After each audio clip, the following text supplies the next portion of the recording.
할렐루야. 오늘도 힘차게 찬양드리며 주님의 보좌 앞으로 나아갑니다. 우리 삶 가운데 피어나는 평화를 찬양합니다. 저 바다보다도 더 넓고 저 산과 바다보다 더 높은 주님의 은혜가 이곳에 가득해. 살아계신 주 나의 하나님, 언제나 넘치는 주의 사랑으로 내 안에 가득히 넘쳐 흐르네. 아멘. 내게 강 같은 평화, 내게 강 같은 평화, 내게 강 같은 평화가 넘치네. 할렐루야. 내게 강 같은 평화, 내게 강 같은 평화, 내게 강 같은 평화가 넘치네. 아멘. 다시 한 번 더. 저 바다보다도 더 넓고 저 산과 하늘보다 더 높은 주님의 은혜가 이곳에 가득해. 살아계신 주 나의 하나님, 언제나 넘치는 주의 사랑으로 내 안에 가득히 넘쳐 흐르네. 내게 강 같은 평화, 내게 강 같은 평화, 내게 강 같은 평화가 넘치네. 할렐루야. 내게 강 같은 평화, 내게 강 같은 평화, 내게 강 같은 평화가 넘치네. 내게 바다 같은 사랑, 내게 바다 같은 사랑, 내게 바다 같은 사랑이 넘치네. 할렐루야. 내게 바다 같은 사랑, 내게 바다 같은 사랑, 내게 바다 같은 사랑이 넘치네. 마지막으로 내게 샘솟는 기쁨, 내게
우리 마지막으로 험한 세상 가운데 우리를 인도하시는 주님께 우리의 모든 것을 의탁드리며 찬양으로 고백합니다.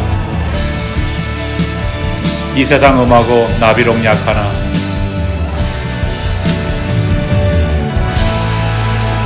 이 세상 험하고 나비록 약하나 늘 기도 힘쓰며 큰 권능 얻겠네. 주님의 권능은 한없이 크오니 돌 같은 내 마음 온 녹여주소서.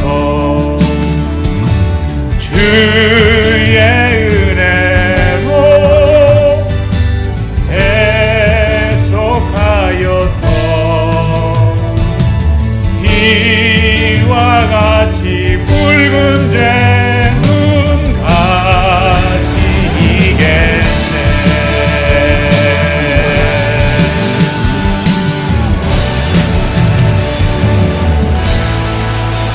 내 마음이 약하여 늘 넘어지오니 주 예수 힘주사 구세게 하소서. 주의 은혜로 계속하여서 이와 같이 붉은 죄 눈같이 이겠네. 죄사함 받은 후 새 사람 되어서 주 앞에 서는 날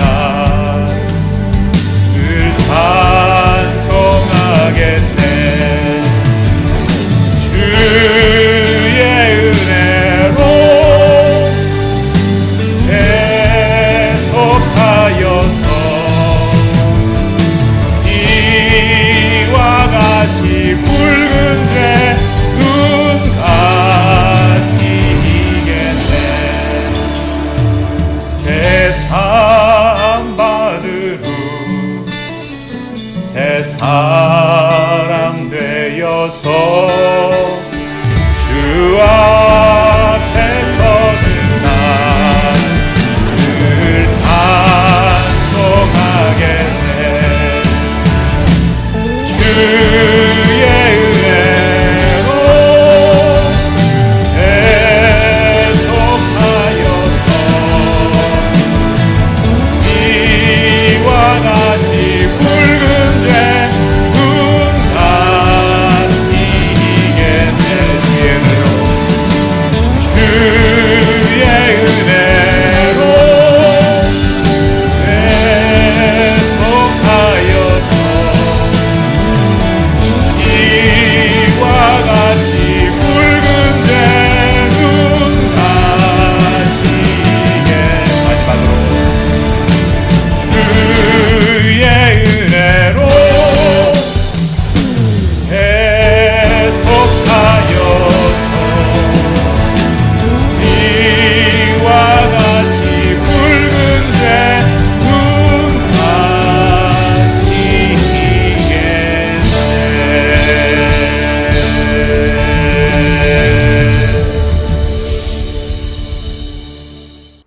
오늘 우리에게 주시는 하나님 말씀 신약 성경 마태복음 28장 16절 한 절 말씀입니다. 마태복음 28장 16절 말씀, 주신 하나님 말씀 제가 봉독해 올리겠습니다. 11 제자가 갈릴리에 가서 예수께서 지시하신 산에 이르러. 아멘. 지난주일 설교를 통해 예수님께서 죽으신 후 사흘째 되던 날 새벽 주님께서 안치되셨던 무덤에서 일어났던 사건에 대해 함께 살펴보았습니다. 새벽 미명 예수님의 시신에 향유를 발라드리기 위해 무덤을 찾았던 세 여인들은 놀라운 광경을 목격하게 됩니다.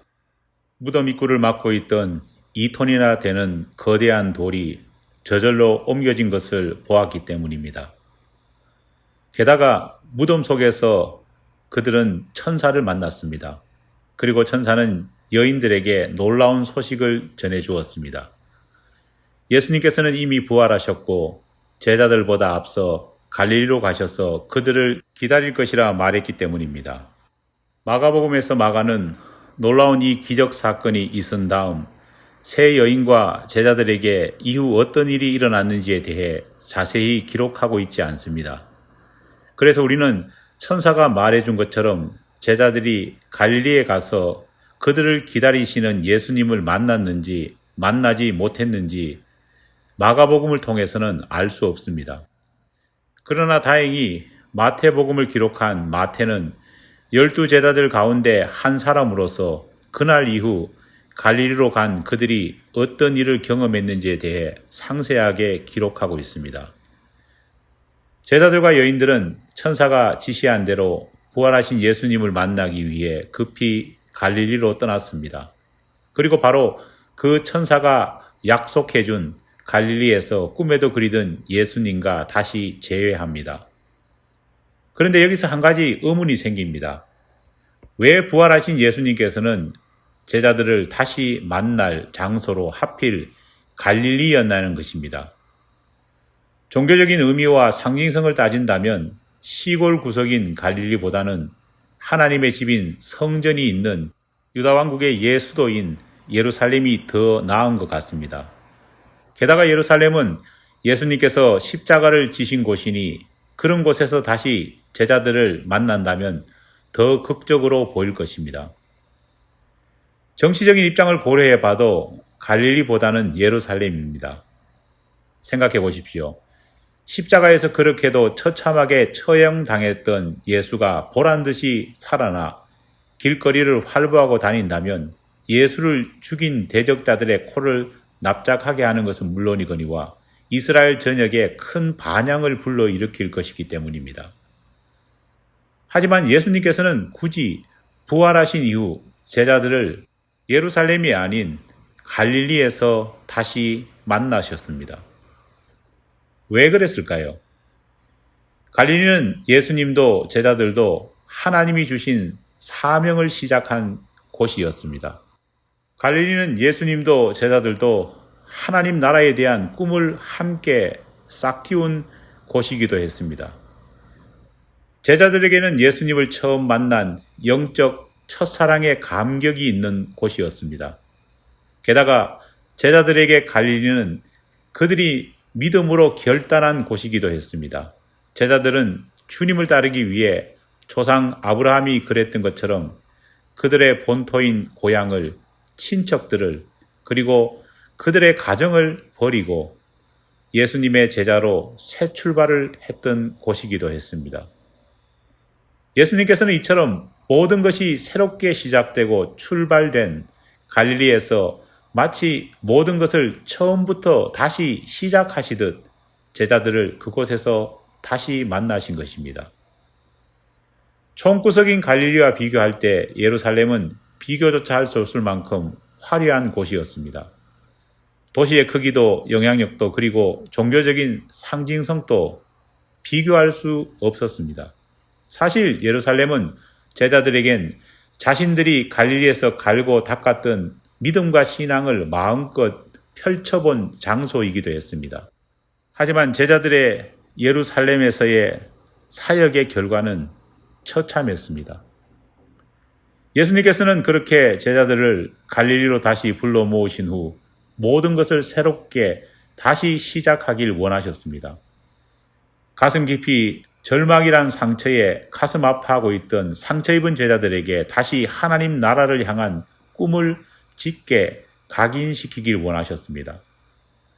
모든 것이 실패로 끝났다고 생각하는 그들에게 모든 것이 아직 끝나지 않았음을 알리고 모든 것은 여전히 이어지고 있음을 깨닫게 해주시길 원하셨습니다.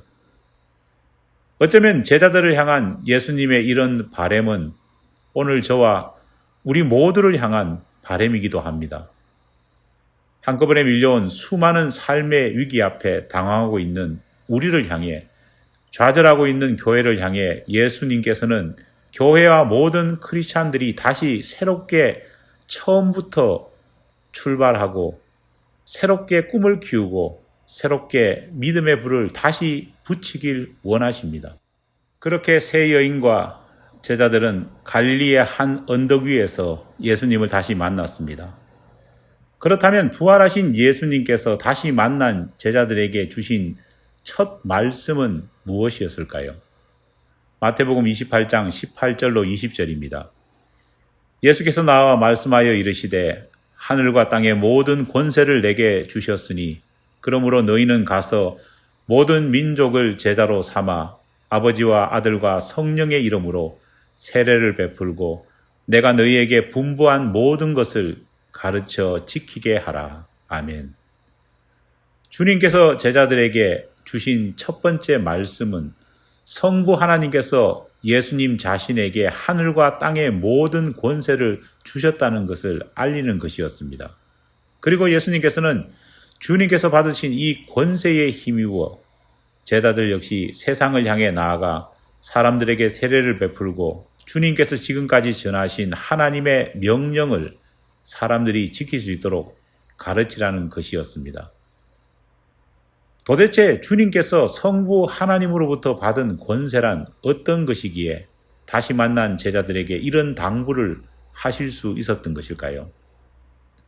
사실 권세라는 말은 여기에서 처음 언급된 것은 아닙니다. 사도 요한은 요한복음서를 시작하면서 이 권세에 대해 자세히 이야기했습니다. 요한은 예수님을 영접하는 자, 다시 말해 주님의 그 이름을 믿는 자가 하나님의 자녀가 되기 위해 가장 중요한 요소로 권세를 언급했습니다.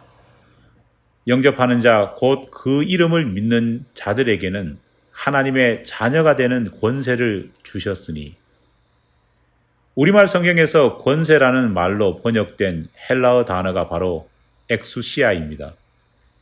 엑수시아란 이 단어는 엑세스티라는 말에서 유래되었습니다. 그런데 원뿌리인 이 엑세스티란 말이 대단히 흥미롭습니다. 이 말은 두 단어가 하나로 합쳐진 말입니다. 먼저 뭐뭐로부터라는 뜻을 가진 에크란 말과 둘째로 나는 뭐뭐시다라는 의미를 가진 에이미가 하나로 합쳐진 것입니다. 성경 공부를 조금이라도 하신 분들이라면 헬라어로 에임이란 말이 어떤 뜻인지를 알고 계실 것입니다.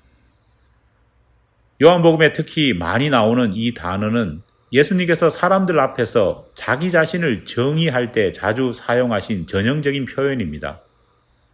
예를 들어 나는 참 포도나무다, 나는 양의 문이다, 나는 세상의 빛이다, 나는 부활이요 생명이다라는 주님의 말씀 속에서 나는 무엇이다라는 말로 표현된 말이 바로 헬라어 에이미입니다. 전체로 표현하면 주님은 에고 에임이라는 표현을 사용하셨습니다. 이런 표현은 단지 신약 성경에만 나오는 것이 아닙니다. 구약 성경에서도 하나님께서는 자신을 표현하실 때 비슷한 표현으로 말씀하셨습니다. 구약 성경에 많이 등장하는 하나님의 자기 표현인 나는 아브라함의 하나님, 이삭의 하나님, 야곱의 하나님이다라는 말 속에서 사용된 나는 무엇이다라는 말 역시 헬라어로 번역하면 바로 에이미입니다. 그렇다면 권세 즉 헬라어 엑수시아는 어떤 뜻으로 정리할 수 있을까요? 어떤 사람들은 권세를 힘 즉 파워로 이해합니다. 어떤 사람들은 능력 즉 어빌리티로 이해합니다.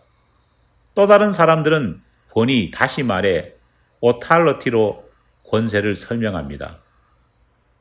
물론 모두 틀린 말은 아닙니다. 하지만 이런 설명으로는 부활하신 예수님께서 다시 만난 제자들에게 주신 첫 명령의 참된 의미를 설명할 수 없습니다. 아니, 자칫 오해를 불러일으킬 수 있습니다. 마치 예수님께서 자신감을 잃어버린 제자들에게 힘을 북돋아 주시기 위해 권위가 있음을 상기시켜 용기를 불러 일으켜 주시기 위해 권세라는 말을 언급한 것처럼 보여질 수 있기 때문입니다. 하지만 예수님께서 제자들에게 권세를 말씀하신 이유는 결코 그렇지 않습니다. 예수님께서 제자들에게 말씀하셨고 제자들이 진정으로 깨닫게 되길 원하셨던 권세, 엑수시아는 그런 뜻이 아닙니다. 앞서 말한 원초적인 힘과 권세를 훨씬 능가하는 것입니다. 앞서 엑수시아가 엑세스티라는 말에서 나왔다고 설명드렸습니다. 그리고 엑세스티는 밖으로를 뜻하는 X와 나는 무엇이라는 의미가 결합된 것이라 설명드렸습니다. 정리하면 주님이 말씀하신 권세는 나는 무엇이라는 자기 정체성을 밖으로 분명하게 드러내는 것이라 말할 수 있습니다.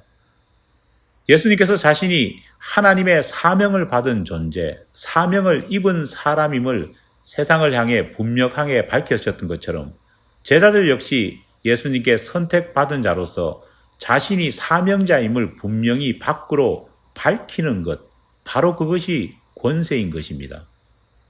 바로 그렇게 할 때 하나님께서 주시는 힘과 능력을 우리는 얻게 됩니다. 하나님께서 약속하신 역사가 그렇게 할 때 일어납니다. 이렇게 할 때 우리는 사람을 변화시킬 수도, 변화된 사람들에게 세례를 줄 수도, 또 그들이 주님의 말씀을 온전히 따르는 사람이 될 수 있도록 담대하게 그들을 가르칠 수도 있습니다. 사도 바울은 로마서 1장 16절에서 I am not ashamed of the gospel. 내가 복음을 부끄러워하지 아니하노니라고 말했습니다. 무슨 말일까요? 바울이 이 말을 할 당시 그만큼 초대교회 성도들 가운데 자신이 믿는 예수, 자신이 따르는 복음을 부끄러워했던 사람들이 많았다는 것을 의미합니다. 사도 바울은 그런 교회와 크리스찬들을 바라보며 Don't be ashamed, don't be silent라고 말합니다. 그는 로마서 10장 14절에서 이렇게까지 절규합니다. 그런즉 그들이 믿지 아니하는 일을 어찌 부르리요? 듣지도 못한 일을 어찌 믿으리요? 전파하는 자가 없이 어찌 들으리요? 바른 신앙의 시작은 이것입니다. 초점을 잃어버린 믿음의 영점을 다시 바로잡는 것 역시 이것입니다. 이번 주간 큐티를 통해서 말씀드렸듯이 기독교는 설득하는 종교가 아니라 선포하는 종교입니다. 나는 예수님의 제자라는 것을 사람들에게 설득시키는 것이 아니라 먼저 밖으로 당당하게 기쁨으로 자신감 있게 말할 수 있어야 합니다. 우리가 예수를 부끄러워하지 않고 크리스찬이 되었음을 당당하게 밖으로 드러낼 때 우리의 신앙은 비로소 회복될 것이고 바로 그것이 우리의 새로운 신앙의 출발점이 될 수 있기 때문입니다. 바로 그 권세 앞에서 우리는 세상을 향해 넉넉히 그리스도께서 승리하셨고 이기셨음을 선포할 수 있습니다. 기도하겠습니다. 하나님 감사합니다. 힘들고 어려운 세상 가운데에 영적으로 육적으로 많이 주눅든 삶을 우리가 살고 있습니다. 주님께서 죽으신 이후 제자들도 비슷한 상황을 겪고 있었습니다. 하지만 갈릴리로 다시 제자들을 불러 모으신 주님께서 그들에게 명령하신 첫 번째 명령은 바로 밖으로 당당하게 하나님의 자녀, 그리스도의 제자임을 먼저 드러내는 권세를 회복하는 것임을 명령하셨습니다. 오늘 이 시대 가운데도 주님이 명령하신 위기 상황 속에 이 명령을 꼭 기억해서 당당하게 우리의 신앙을 밖으로 드러내며 우리의 근원이 되시며 우리의 사랑의 이유가 되시는 예수님과 하나님을 당당하게 선포할 수 있는 우리 모두가 될 수 있도록 도와주시옵소서. 예수님 이름으로 기도하옵나이다. 아멘. 이 시간 다 함께 중보기도를 하나님 앞에 올려드리겠습니다. 먼저 오늘 받은 말씀을 생각하며 하나님 앞에 간절히 우리의 믿음의 권세, 믿음의 담대함을 회복하게 해달라고 기도하겠습니다. 두 번째로 우리 교회 학교를 위해서 기도하겠습니다. 작고 연약해진 우리 교회 학교가 다시 회복되어 부흥할 수 있게 해달라고 기도하고, 우리 YM을 위해서 기도합니다. 섬기는 우리 김종원 선생을 위해서 기도하고, 또 YM에 소속되어 있는 하림이, 하연이, 우리 대웅이를 위해서 기도하겠습니다. 기도가 필요한 교우들을 위해 기도합니다. 특별히 코로나로 인해서 여전히 몸의 불편함을 겪고 있고, 또 회복이 아직 더디 이루어지는 우리 교우들을 생각하면서 하루속히 건강이 회복될 수 있게 해달라고 기도하겠습니다. 한국에 있는 우리 교우들을 위해서 기도하겠습니다. 한국에 계시는 우리 구자익 장로님을 위해서, 또 새로운 부임지에서 새로운 일들을 시작할 최혁 집사와 장은진 집사, 그리고 성우와 민우를 위해서 기도하겠습니다. 특별히 성우가 겪고 있는 몸의 불편함이 또 사라질 수 있게 해달라고 기도하겠습니다. 어려운 시대입니다. 우리 교우들의 사업체와 또 삶의 자리를 위해서 기도하겠습니다. 하시는 일들이 잘 되기를 하나님 앞에 기도하고, 특별히 우리 교우들의 가정과 자녀들을 위해서 기도하겠습니다. 다 함께 기도하겠습니다.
번째로 교회를 위한 중보기도를 드리겠습니다. 부족한 종과 종의 가정을 위해서 기도해 주시기 바랍니다. 또 우리 교회를 섬기고 있는 집행위원들과 향종직들을 위해서 기도하겠습니다. 마을 모임을 통해서 나누었던 우리 교우들의 기도 제목을 생각하면서 함께 기도하겠습니다. 다 함께 기도하겠습니다.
마지막으로 이웃과 선교지를 위해 중보기도 드리겠습니다.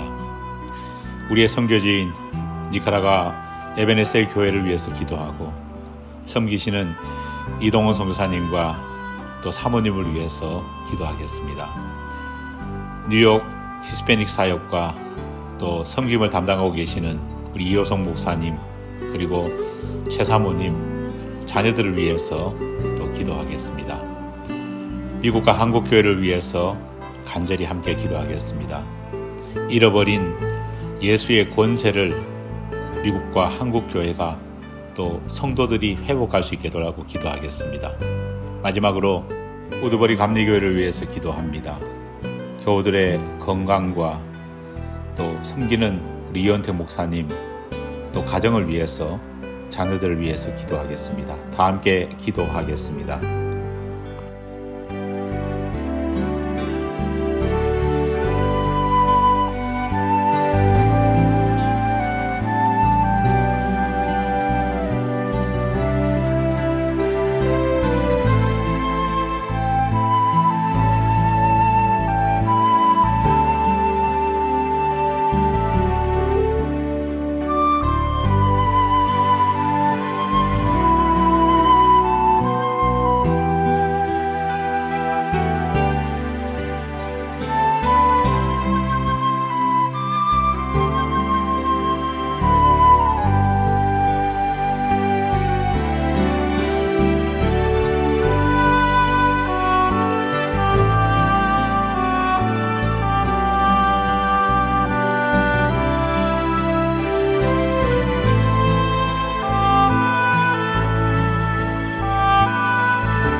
우리 마지막으로 힘차게 파송 찬양 부르심으로써 모든 예배를 마치고 세상을 향해 힘차게 나아갑니다.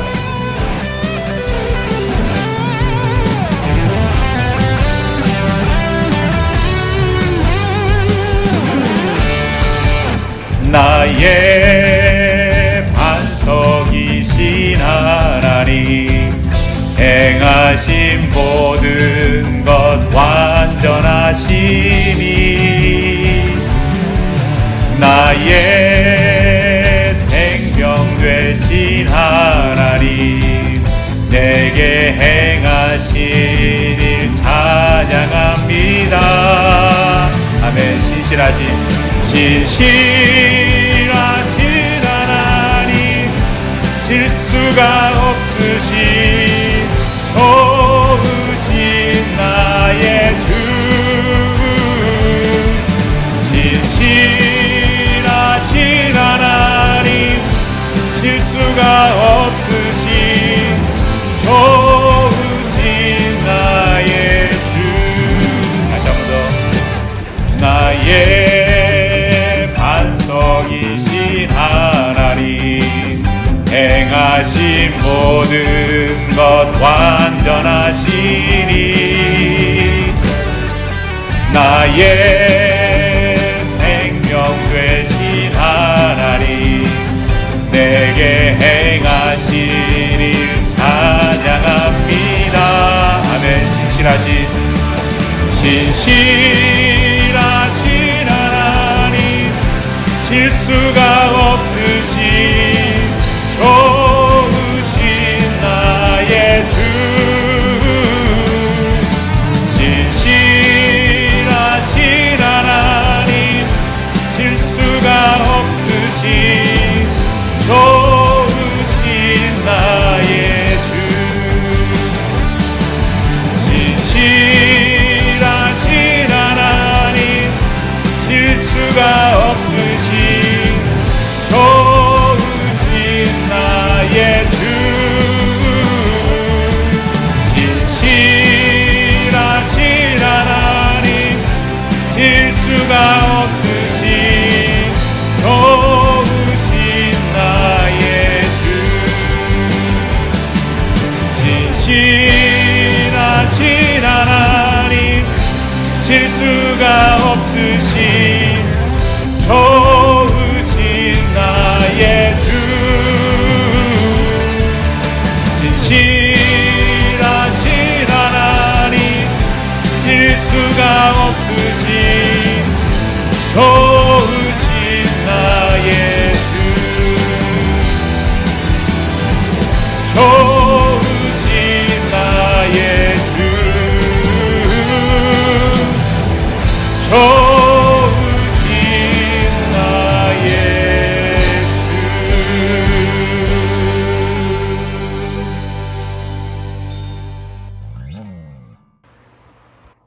지금은 우리 주 예수 그리스도의 은혜와 하나님 아버지의 사랑하심과 성령의 교통하심의 역사하심의 은총이 주님께서 우리에게 말씀하셨듯이 당당함을 회복하고 주님의 역사하심을 담대하게 밖으로 증거하고 드러내기를 원하시는 주님의 그 명령을 따르기를 원하는 우리 모든 교우들 위해 하나님의 은혜가 늘 함께 없기를 간절히 축원하옵나이다. 아멘.